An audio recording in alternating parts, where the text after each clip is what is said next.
ਮੇਰਾ ਨਾਮ ਹੈ ਸੰਦੀਪ ਕੌਰ ਤਲਵੰਡੀ ਅਤੇ ਮੇਰੇ ਵੱਲੋਂ ਆਪ ਸਭ ਨੂੰ ਪਿਆਰ ਭਰੀ ਸਤਿ ਸ਼੍ਰੀ ਅਕਾਲ।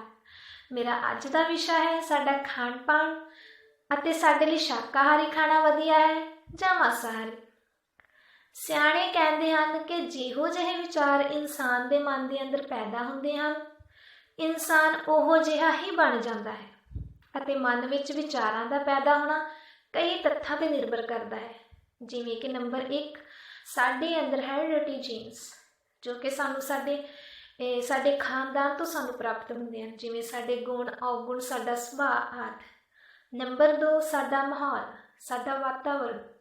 ਸ਼ੁੱਧ ਅਤੇ ਸਾਫ਼ ਵਾਤਾਵਰਣ ਇਨਸਾਨ ਨੂੰ ਤਾਜ਼ਗੀ, ਖੁਸ਼ੀ, ਸ਼ਾਂਤੀ ਅਤੇ ਆਨੰਦ ਪ੍ਰਦਾਨ ਕਰਦਾ ਹੈ। ਨੰਬਰ 3, ਸਾਡਾ ਘਰੇਲੂ ਰਹਿਣ ਸਹਿਣ, ਸਾਡੀ ਮਾਨਸਿਕਤਾ, ਸਾਡੀ ਸੰਗਤ, ਸਾਡੇ ਮਾਂ-ਬਾਪ, ਭੈਣ ਭਰਾ, ਦੋਸਤ, ਰਿਸ਼ਤੇਦਾਰ ਆਦਿ। ਨੰਬਰ 4, ਸਾਡਾ ਭੋਜਨ, ਜਿਵੇਂ ਕਹਿ ਲਓ ਕਿ ਜੈਸਾ ਅੰਨ ਵੈਸਾ ਮਨ, ਜੈਸਾ ਮਨ ਵੈਸੀ ਬਾਣੀ। ਨੰਬਰ 5, ਪਿਛਲੇ ਜਨਮਾਂ ਦੇ ਸੰਸਕਾਰ। ਇਹ ਸਭ ਤੱਥ ਮਿਲ ਕੇ ਹੀ ਇਨਸਾਨ ਦਾ ਸੁਭਾਅ ਸਿਰਜਦੇ ਹਨ। ਪਰ ਜੇ ਬਦਕਿਸਮਤੀ ਨਾਲ ਮਾਂ-ਬਾਪ ਵੱਲੋਂ ਵਿਰਾਸਤ ਵਿੱਚ ਕੁਝ ਚੰਗੇ ਗੁਣ ਨਹੀਂ ਗ੍ਰਹਿਣ ਹੋ ਸਕੇ ਜਾਂ ਨਹੀਂ ਮਿਲ ਸਕੇ, ਤਾਂ ਜ਼ਰੂਰੀ ਨਹੀਂ ਕਿ ਸਾਰੀ ਉਮਰ ਬੁਰੇ ਹੀ ਬਣੇ ਰਹੋ। ਬਾਕੀ ਦੇ ਫੈਕਟਰਸ ਵੀ ਸਾਡੇ ਮਨ ਦੀ ਬਣਤਰ ਦੀ ਸਿਰਜਣਾ ਵਿੱਚ ਓਨੀ ਹੀ ਮਹੱਤਤਾ ਰੱਖਦੇ ਹਨ। ਸਾਨੂੰ ਜੇ ਕਿਤੇ ਪੂਰਨ ਸੰਤਤੀ ਪ੍ਰਾਪਤੀ ਹੋ ਜਾਵੇ ਤਾਂ ਉਸ ਦੇ ਸੁੰਦਰ ਮਨ ਦੀਆਂ ਸੁੰਦਰ ਤੇ ਸਵੱਛ ਕਿਰਨਾਂ ਸਾਡੇ ਮਨ ਨੂੰ ਰੁਸ਼ਨਾ ਦੇਣਗੀਆਂ ਤੇ ਨਾਲ ਗਿਆਨ ਅਗਨੀ ਸਾਡੇ ਸਰੀਰ ਦੇ ਵਿਰਾਸਤ ਵਿੱਚ ਮਿਲੇ ਔਗੁਣ ਤੇ ਜੀਨਸ ਨੂੰ ਖਤਮ ਕਰ ਦੇਵੇਗੀ।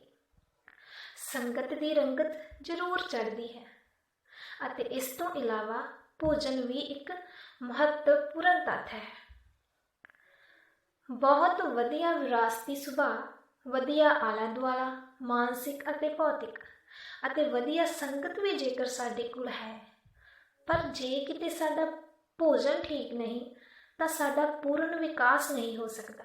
For example, aim of education is the all-round development of individual personality means development of all aspects of the personality, physical, mental, spiritual and aesthetic sense।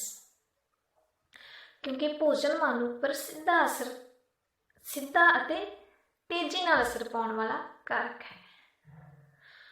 ਭੋਜਨ ਸਜੀਵ ਹੁੰਦਾ ਹੈ ਅਤੇ ਸਜੀਵ ਵਸਤੂਆਂ ਤੋਂ ਹੀ ਬਣਿਆ ਹੁੰਦਾ ਹੈ।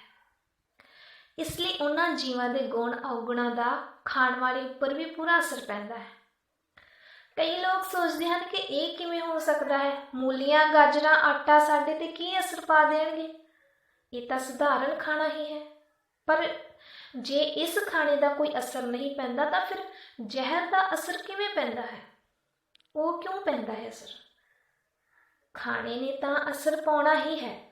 ਇੱਥੋਂ ਤੱਕ ਕਿ ਖਾਣਾ ਬਣਾਉਣ ਵੇਲੇ ਵਰਤੋਂ ਵਿੱਚ ਆਏ ਬਰਤਨ ਅਤੇ ਵਿਅਕਤੀ ਵੀ ਖਾਣੇ ਉੱਪਰ ਆਪਣਾ ਅਸਰ ਛੱਡਦੇ ਹਨ। ਮੰਨ ਲਓ ਬਿਲਕੁਲ ਇੱਕੋ ਤਰ੍ਹਾਂ ਦੀ ਸਮੱਗਰੀ, ਇੱਕੋ ਤਰ੍ਹਾਂ ਦਾ ਸਮਾਂ, ਭਾਵ ਸਭ ਕੁਝ ਇੱਕੋ ਜਿਹਾ ਦੇ ਕੇ ਕੁਝ ਔਰਤਾਂ ਨੂੰ ਜਾਂ ਵਿਅਕਤੀਆਂ ਨੂੰ ਖਾਣਾ ਬਣਾਉਣ ਲਗਾਓ। ਇੱਕੋ ਜਿੰਨਾ ਸਮਾਂ ਹੀ ਖਾਣਾ ਅੱਗ ਉੱਪਰ ਰਹਿਣਾ ਚਾਹੀਦਾ ਹੈ। ਖਾਣਾ ਸਮੱਗਰੀ ਵਿੱਚ ਵੀ 19-21 ਦਾ ਫਰਕ ਨਾ ਹੋਵੇ ਤਾਂ ਅਸੀਂ ਕੀ ਦੇਖਾਂਗੇ ਕਿ ਪੱਕਣ ਤੋਂ ਬਾਅਦ ਉਸ ਭੋਜਨ ਦੇ ਸਵਾਦ ਵਿੱਚ ਅੰਤਰ ਹੋਵੇਗਾ। ਸਿਆਣੇ ਲੋਕ ਜਦੋਂ ਕਿਸੇ ਦੇ ਘਰ ਜਾਂਦੇ ਹਨ ਤਾਂ ਆਓ ਭਗਤ ਲਈ ਪਰੋਸੇ ਗਏ ਭੋਜਨ ਤੋਂ ਹੀ ਖਾਣਾ ਪਕਾਉਣ ਵਾਲੀ ਔਰਤ ਦੇ ਸੁਭਾਅ ਦਾ ਪਤਾ ਲਗਾ ਲੈਂਦੇ ਹਨ ਕਿ ਕਿਸ ਤਰ੍ਹਾਂ ਦੀਆਂ ਭਾਵਨਾਵਾਂ ਮਨ 'ਚ ਲੈ ਕੇ ਇਹ ਭੋਜਨ ਬਣਾਇਆ ਗਿਆ ਹੈ। ਭੋਜਨ ਦਾ ਸਵਾਦ ਇਸ ਗੱਲ 'ਤੇ ਬਹੁਤ ਨਿਰਭਰ ਕਰਦਾ ਹੈ, ਪਰ ਕਹਿੰਦੇ ਹਨ ਕਿ only feelings can understand feelings, ਮਤਲਬ ਇਸ ਭੋਜਨ ਵਿੱਚ ਛੁਪੇ ਪਿਆਰ ਜਾਂ ਨਫ਼ਰਤ ਨੂੰ ਪਹਿਚਾਨਣ ਦੀ ਸਮਰੱਥਾ ਸਾਡੇ ਵਿੱਚ ਹੋਣੀ ਚਾਹੀਦੀ ਹੈ। ਸੁਦਾਮੇ ਦੀ ਪਤਨੀ ਦੇ ਬਣਾਏ ਚੌਲਾਂ ਨੂੰ ਖਾ ਕੇ ਭਗਵਾਨ ਸ਼੍ਰੀ ਕ੍ਰਿਸ਼ਨ ਜੀ ਨੇ ਮਹਿਸੂਸ ਕੀਤਾ ਸੀ, ਅਨੁਭਵ ਕੀਤਾ ਸੀ, ਇਸ ਲਈ ਸੁਦਾਮੇ ਦੀ ਝੁੱਗੀ ਮਹਿਲਾਂ ਵਿੱਚ ਤਬਦੀਲ ਹੋ ਗਈ। ਸੁਦਾਮੇ ਦੀ ਗਰੀਬ ਪਤਨੀ ਨੇ ਵੈਰਾਗ ਅਵਸਥਾ ਵਿੱਚ ਉਹ ਭੋਜਨ ਤਿਆਰ ਕੀਤਾ ਸੀ।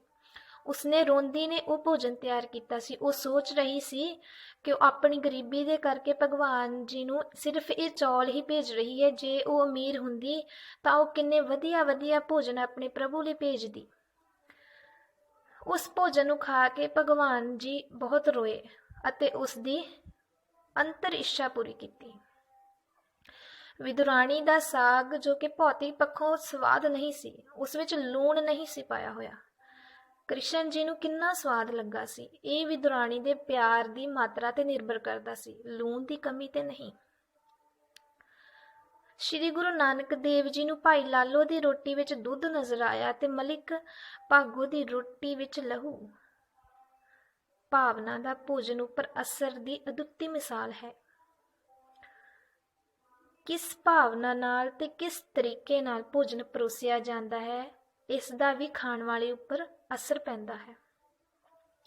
ਇਸ ਲਈ ਸਾਨੂੰ ਭੋਜਨ ਕਰਨ ਤੋਂ ਪਹਿਲਾਂ ਇਹ ਵੀ ਧਿਆਨ ਵਿੱਚ ਰੱਖਣਾ ਚਾਹੀਦਾ ਹੈ ਕਿ ਜਿਹੜਾ ਭੋਜਨ ਅਸੀਂ ਖਾਣਾ ਹੈ ਉਹ ਕਿਸ ਤਰ੍ਹਾਂ ਦੀ ਕਮਾਈ ਤੇ ਕਿਸ ਭਾਵਨਾ ਨਾਲ ਤਿਆਰ ਕੀਤਾ ਗਿਆ ਹੈ। ਕੇਵਲ ਜੀਭ ਦੇ ਸਵਾਦ ਲਈ ਹੀ ਨਹੀਂ ਖਾ ਲੈਣਾ ਚਾਹੀਦਾ। ਅਸੀਂ ਲੋਕ ਬਿਨਾਂ ਸੋਚੇ ਸਮਝੇ ਹੀ ਭੋਜਨ ਖਾ ਲੈਂਦੇ ਹਾਂ, ਪਰ ਮਹਾਂਪੁਰਸ਼ ਹਮੇਸ਼ਾ ਭੋਜਨ ਦੀ ਸੁਚੱਜੀ ਵਰਤੋਂ ਕਰਦੇ ਹਨ ਕਿਉਂਕਿ ਉਹਨਾਂ ਨੂੰ ਸੂਖਮ ਤੱਤਵ ਗਿਆਨ ਹੁੰਦਾ ਹੈ। ਇਸ ਲਈ ਉਹ ਭੋਜਨ ਦੀ ਵਿਗਿਆਨਿਕ ਮਹੱਤਤਾ ਅਤੇ ਭਾਵਨਾਤਮਿਕ ਮਹੱਤਤਾ ਨੂੰ ਧਿਆਨ ਵਿੱਚ ਰੱਖ ਕੇ ਹੀ ਭੋਜਨ ਕਰਦੇ ਹਨ। ਪਰ ਅੱਜ ਕੱਲ੍ਹ ਲੋਕ ਚਟਪਟੇ ਸਵਾਦ ਲਈ, ਆਪਣਾ ਸਟੈਂਡਰਡ ਬਣਾਉਣ ਲਈ ਪੱਛਮੀ ਸੱਭਿਅਤਾ ਦੇ ਖਾਣੇ ਵੱਲ ਜ਼ਿਆਦਾ ਧਿਆਨ ਦੇ ਰਹੇ ਹਨ, ਜੋ ਕਿ ਬਿਲਕੁਲ ਗਲਤ ਹੈ। ਸਗੋਂ ਉਹਨਾਂ ਮੁਲਕਾਂ ਦੇ ਲੋਕ ਤਾਂ ਇਸ ਤੋਂ ਤੰਗ ਆ ਕੇ ਭਾਰਤ ਦੇ ਪੁਰਾਤਨ ਖਾਣਿਆਂ ਵੱਲ ਰੁਚੀ ਦਿਖਾ ਰਹੇ ਹਨ, ਕਿਉਂਕਿ ਉਹ ਜਾਣ ਗਏ ਹਨ ਕਿ ਭਾਰਤ ਦੇ ਪੁਰਾਤਨ ਲੋਕਾਂ ਨੂੰ ਛੋਟੀ ਤੋਂ ਛੋਟੀ ਤੇ ਵੱਡੀ ਤੋਂ ਵੱਡੀ ਗੱਲ ਦਾ ਵੀ ਬਹੁਤ ਗਿਆਨ ਸੀ, ਬਹੁਤ ਸਮਝ ਸੀ। ਭਾਰਤ ਦੀ ਬਣੀ ਹੋਈ ਕੜੀ ਦੀ ਮੰਗ ਇਸ ਕਦਰ ਵੱਧ ਰਹੀ ਹੈ ਕਿ ਹੁਣ ਇਸ ਨੂੰ ਬਾਹਰਲੇ ਮੁਲਕਾਂ ਵਿੱਚ ਵੀ ਬਣਾਇਆ ਜਾਣ ਲੱਗਾ। ਪੁਰਾਣੀਆਂ ਦਵਾਈਆਂ ਤੇ ਜੜੀ ਬੂਟੀਆਂ ਤਾਂ ਪਹਿਲਾਂ ਹੀ ਆਪਣੀ ਧੂਮ ਉਹਨਾਂ ਮੁਲਕਾਂ 'ਚ ਮਚਾ ਚੁੱਕੀਆਂ ਨੇ। ਹੁਣ ਸਵਾਲ ਇਹ ਪੈਦਾ ਹੁੰਦਾ ਹੈ ਕਿ ਸ਼ਾਕਾਹਾਰੀ ਖਾਣਾ ਵਧੀਆ ਹੈ ਜਾਂ ਮਾਸਾਹਾਰੀ। ਪੁਰਾਤਨ ਭਾਰਤੀ ਖਾਣਾ ਪੂਰੀ ਤਰ੍ਹਾਂ ਸ਼ਾਕਾਹਾਰੀ ਸੀ। ਹੁਣ ਵਿਗਿਆਨਕਾਂ ਨੇ ਵੀ ਇਸ ਉੱਪਰ ਬਹੁਤ ਖੋਜਾਂ ਕੀਤੀਆਂ ਹਨ ਤੇ ਇਹ ਦੱਸਿਆ ਹੈ ਕਿ ਮਾਸਾਹਾਰੀ ਖਾਣਾ ਸ਼ਾਕਾਹਾਰੀ ਖਾਣੇ ਦੇ ਮੁਕਾਬਲੇ ਬਹੁਤ ਘਟੀਆ ਅਤੇ ਸਿਹਤ ਲਈ ਹਾਨੀਕਾਰਕ ਹੈ। ਤੰਦਰੁਸਤੀ ਜਾਂ ਬਿਮਾਰੀ, ਭੋਜਨ, ਵਾਤਾਵਰਣ, ਮੌਸਮ ਅਤੇ ਮਨ ਉੱਪਰ ਆਧਾਰਿਤ ਹੈ। ਜੋ ਲੋਕ ਸੋਚਦੇ ਹਨ ਕਿ ਮੀਟ ਖਾ ਕੇ ਉਹ ਬਹੁਤ ਤਾਕਤਵਰ ਹੋ ਜਾਣਗੇ, ਉਹ ਗਲਤ ਸੋਚਦੇ ਹਨ, ਕਿਉਂਕਿ ਧਰਤੀ ਦਾ ਸਭ ਤੋਂ ਸ਼ਕਤੀਸ਼ਾਲੀ ਪ੍ਰਾਣੀ ਹਾਥੀ ਹੈ, ਜੋ ਕਿ ਪੂਰਨ ਤੌਰ ਤੇ ਸ਼ਾਕਾਹਾਰੀ ਹੈ।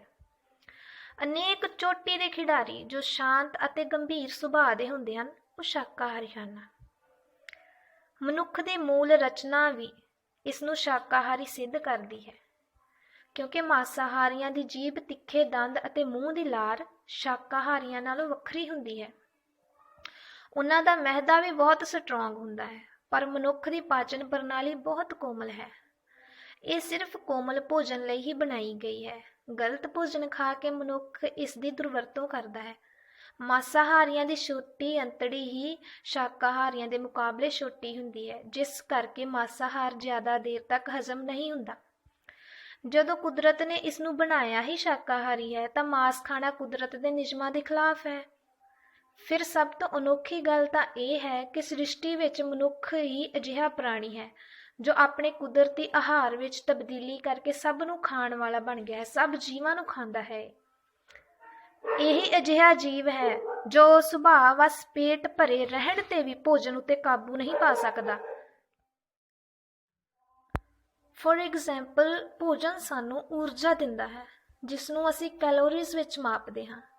ਹੁਣ ਇਹ ਸਿੱਧ ਹੋ ਚੁੱਕਾ ਹੈ ਕਿ ਮਾਸ ਵਿੱਚ ਕੈਲੋਰੀਜ਼ ਦੀ ਮਾਤਰਾ ਵਧੇਰੇ ਨਹੀਂ ਹੁੰਦੀ। 100 ਗ੍ਰਾਮ ਆਂਡੇ ਵਿੱਚ ਸਿਰਫ 173 ਕੈਲੋਰੀ ਅਤੇ 100 ਗ੍ਰਾਮ ਮੱਛੀ ਵਿੱਚ ਸਿਰਫ 91 ਕੈਲੋਰੀ, 100 ਗ੍ਰਾਮ ਮਾਸ ਵਿੱਚ ਸਿਰਫ 194 ਕੈਲੋਰੀ ਹੁੰਦੀ ਹੈ। ਪਰ ਇਸ ਦੇ ਮੁਕਾਬਲੇ ਜੇਕਰ ਕੁਦਰਤੀ ਸਧਾਰਨ ਭੋਜਨ ਵੇਖੀਏ ਤਾਂ ਇੱਕ ਸੇਬ ਤੋਂ 100 ਕੈਲੋਰੀ, ਇੱਕ ਰੋਟੀ ਤੋਂ 150 ਕੈਲੋਰੀ, ਇੱਕ ਡਬਲ ਰੋਟੀ ਤੋਂ 70 ਕੈਲੋਰੀ, 100 ਗ੍ਰਾਮ ਚੌਲਾਂ ਤੋਂ 500-600 ਕੈਲੋਰੀ, ਇੱਕ ਚਮਚ ਮੱਖਣ ਤੋਂ 100 ਕੈਲੋਰੀ, ਇੱਕ ਕੱਪ ਦੁੱਧ ਤੋਂ 150 ਕੈਲੋਰੀ ਊਰਜਾ ਪ੍ਰਾਪਤ ਹੁੰਦੀ ਹੈ। ਅਤੇ ਪ੍ਰੋਟੀਨ ਵੀ ਇਸੇ ਤਰ੍ਹਾਂ ਹੀ ਹੈ। ਅਨਾਜ ਵਿੱਚ 100 ਗ੍ਰਾਮ, ਸੋਇਆਬੀਨ 'ਚ 46 ਗ੍ਰਾਮ ਅਤੇ 100 ਗ੍ਰਾਮ ਮੂੰਗਫਲੀ 'ਚ 33 ਗ੍ਰਾਮ ਪ੍ਰੋਟੀਨ ਹੁੰਦਾ ਹੈ, ਜਦੋਂ ਕਿ 100 ਗ੍ਰਾਮ ਆਂਡੇ ਵਿੱਚ 18 ਗ੍ਰਾਮ, 100 ਗ੍ਰਾਮ ਮੱਛੀ ਵਿੱਚ 22 ਗ੍ਰਾਮ ਅਤੇ ਬੱਕਰੇ ਦੇ ਮੀਟ ਵਿੱਚ ਸਿਰਫ 18 ਗ੍ਰਾਮ ਪ੍ਰੋਟੀਨ ਮਿਲਦਾ ਹੈ। ਇਸ ਲਈ 100 ਗ੍ਰਾਮ ਮੂੰਗਫਲੀ ਮੀਟ ਮੱਛੀ ਦੇ ਮੁਕਾਬਲੇ ਕਿਤੇ ਵਧੀਆ ਹੈ। ਅਨਾਜ, ਸਬਜ਼ੀਆਂ ਅਤੇ ਫਲਾਂ ਵਿੱਚ ਵਿਟਾਮਿਨ, ਖਣਿਜ ਅਤੇ ਰੇਸ਼ੇ ਮਾਂਸ ਨਾਲੋਂ ਕਿਤੇ ਵੱਧ ਹੁੰਦੇ ਹਨ। ਜੇਕਰ ਧਿਆਨ ਨਾਲ ਵੇਖੀਏ ਤਾਂ ਮਾਂਸ ਅਤੇ ਅੰਡਿਆਂ ਤੋਂ ਵਨਸਪਤੀ ਖਾਦ ਪਦਾਰਥਾਂ ਦੇ ਮੁਕਾਬਲੇ ਘੱਟ ਪ੍ਰੋਟੀਨ ਅਤੇ ਕੈਲੋਰੀ ਪ੍ਰਾਪਤ ਹੁੰਦੇ ਹਨ। ਗੱਲ ਕੀ ਜੀ, ਜਿਹੜੇ ਪਾਸੇ ਮਰਜ਼ੀ ਵੇਖ ਲਵੋ, ਕੁਦਰਤੀ ਬਨਸਪਤੀ ਹੀ ਵਧੇਰੇ ਲਾਭਦਾਇਕ ਹੈ। ਇਸ ਤੋਂ ਇਲਾਵਾ ਮਾਂਸ ਤੋਂ ਹੋਣ ਵਾਲੇ ਨੁਕਸਾਨ ਇੰਨੇ ਜ਼ਿਆਦਾ ਹਨ ਕਿ ਸਮਝਦਾਰ ਮਨੁੱਖ ਲਈ ਤਾਂ ਇਸ਼ਾਰਾ ਹੀ ਕਾਫੀ ਹੈ। ਆਂਡੇ ਅਤੇ ਪਸ਼ੂਆਂ ਤੋਂ ਪ੍ਰਾਪਤ ਮਾਂਸ ਵਿੱਚ ਇੱਕ ਬਹੁਤ ਹਾਨੀਕਾਰਕ ਤੱਤ ਕੋਲੇਸਟ੍ਰੋਲ ਵਧੇਰੇ ਮਾਤਰਾ ਵਿੱਚ ਹੁੰਦਾ ਹੈ, ਪਰ ਵਨਸਪਤੀ ਅਤੇ ਅਨਾਜ ਵਿੱਚ ਇਹ ਨਾ ਦੇ ਬਰਾਬਰ ਹੈ। ਇਸੇ ਤੱਤ ਦੇ ਜੰਮਣ ਨਾਲ ਖੂਨ ਦੀਆਂ ਨਾੜੀਆਂ ਵਿੱਚ ਰੁਕਾਵਟ ਪੈਦਾ ਹੁੰਦੀ ਹੈ ਤੇ ਇਸ ਹਾਲਤ ਵਿੱਚ ਹਾਰਟ ਅਟੈਕ ਅਤੇ ਅਧਰੰਗ ਦਾ ਕਾਰਨ ਬਣਦਾ ਹੈ।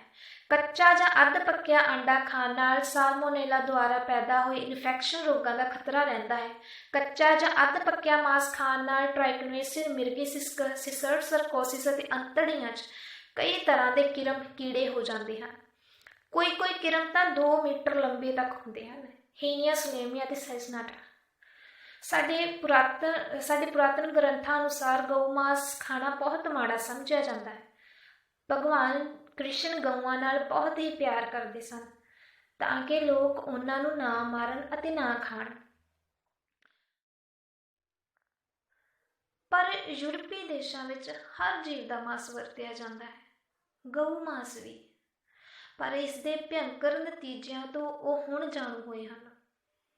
ਕੁਝ ਸਮਾਂ ਪਹਿਲਾਂ ਯੂਰਪੀਅਨ ਦੇਸ਼ਾਂ ਵਿੱਚ ਗਊ ਮਾਂਸ ਖਾਣ ਦੇ ਨਾਲ ਦਿਮਾਗ 'ਚ ਛੇਕ ਦੀ ਬਿਮਾਰੀ ਹੋਣ ਦਾ ਪਤਾ ਲੱਗਾ ਸੀ। ਇਸ ਗੱਲ ਦਾ ਉਦੋਂ ਪਤਾ ਲੱਗਾ ਜਦੋਂ ਗਊ ਮਾਂਸ ਦੇ ਹੈਮਬਰਗਰ ਖਾਣ ਨਾਲ ਸੈਂਕੜੇ ਹੀ ਬੱਚੇ ਬਿਮਾਰ ਹੋ ਕੇ ਹਸਪੀਟਲ ਵਿੱਚ ਦਾਖਲ ਹੋਏ। ਇਸ ਗੱਲ ਦਾ ਪਤਾ ਵੀ ਤਦ ਲੱਗਾ ਜਦੋਂ ਕਈ ਲੋਕਾਂ ਨੇ ਮਾਂਸ ਵੇਚਣ ਵਾਲੀਆਂ ਕੰਪਨੀਆਂ ਤੋਂ ਅਸਤੀਫੇ ਦੇ ਦਿੱਤੇ, ਸੱਚ ਬੋਲਣ ਦੀ ਮੁਹਿੰਮ ਚਲਾਈ ਅਤੇ ਇਸ ਬਿਮਾਰੀ ਦੇ ਕਾਰਨਾਂ ਦਾ ਪਤਾ ਲਗਾਉਣ ਲਈ ਖੋਜ ਕਾਰਜ ਕੀਤੇ ਗਏ। ਫਿਰ ਪਤਾ ਲੱਗਾ ਕਿ ਬ੍ਰਿਟੇਨ ਵਿੱਚ ਗਾਵਾਂ ਦਾ ਵਜ਼ਨ ਅਤੇ ਮਾਂਸ ਦੀ ਮਾਤਰਾ ਵਧਾਉਣ ਲਈ ਉਹਨਾਂ ਨੂੰ ਜੋ ਵਿਗਿਆਨਿਕ ਖੁਰਾਕ ਦਿੱਤੀ ਗਈ, ਉਸ ਵਿੱਚ ਬਿਮਾਰ ਗਾਵਾਂ ਦਾ ਬਚਿਆ ਹੋਇਆ ਖੂਨ ਅਤੇ ਹੱਡੀਆਂ ਆਦਿ ਦਾ ਮਿਸ਼ਰਣ ਸੀ। ਇਹਨਾਂ ਬਿਮਾਰ ਗਊਆਂ ਦਾ ਮਾਂਸ ਖਾਣ ਨਾਲ ਸਿਹਤਮੰਦ ਗਊਆਂ ਵੀ ਬਿਮਾਰ ਹੋ ਗਈਆਂ ਤੇ ਉਹਨਾਂ ਵਿੱਚ ਇੱਕ ਅਜਿਹਾ ਕਾਰਕ ਪੈਦਾ ਹੋ ਗਿਆ ਕਿ ਇਹਨਾਂ ਗਊਆਂ ਦਾ ਬ੍ਰਿਟੇਨ ਦੁਆਰਾ ਵਿਦੇਸ਼ਾਂ ਨੂੰ ਭੇਜਿਆ ਗਿਆ ਮਾਂਸ ਖਾ ਕੇ ਮਨੁੱਖਾਂ ਨੂੰ ਦਿਮਾਗ ਵਿੱਚ ਛੇਕ ਦੀ ਬਿਮਾਰੀ ਹੋ ਗਈ।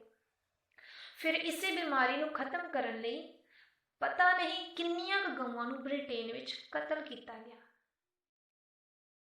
ਮਾਸਾਹਾਰ ਵਿੱਚ ਫਾਈਬਰ, ਜਿਵੇਂ ਹਾਜ਼ਮੇ ਵਿੱਚ ਸਹਾਇਤਾ ਕਰਨ ਵਾਲੇ ਰੇਸ਼ੇ, ਜਿਨ੍ਹਾਂ ਨੂੰ ਫਾਈਬਰ ਕਹਿੰਦੇ ਹਨ, ਮਾਸਾਹਾਰ ਖਾਣੇ ਵਿੱਚ ਉਹ ਨਹੀਂ ਹੁੰਦੇ, ਪਰ ਵਨਸਪਤੀਆਂ ਵਿੱਚ ਠੀਕ ਮਾਤਰਾ ਵਿੱਚ ਹੁੰਦੇ ਹਨ। ਇਸ ਲਈ ਮਾਸਾਹਾਰੀ ਕਬਜ਼ ਦੇ ਸ਼ਿਕਾਰ ਹੁੰਦੇ ਹਨ।